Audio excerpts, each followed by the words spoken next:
Treneris, sveikinimai su pergale, šiaip ne taip, bet ištempėt. Na, kad sunkios rungtynės bus, tai net nebejojau.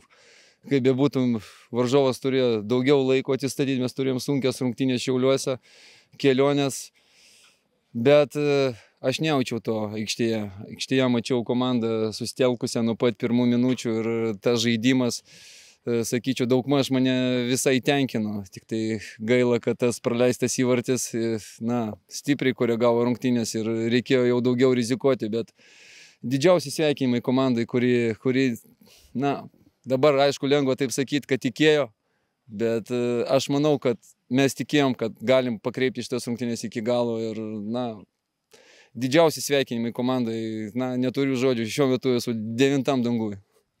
Paminėjot tikėjimą, bet vėlgi dar banalus pasakymas, ta patirtis vis tiek jau 2 kartus buvot finale, 2 kartus pusfinalį įveikėt, žaidėt Europai.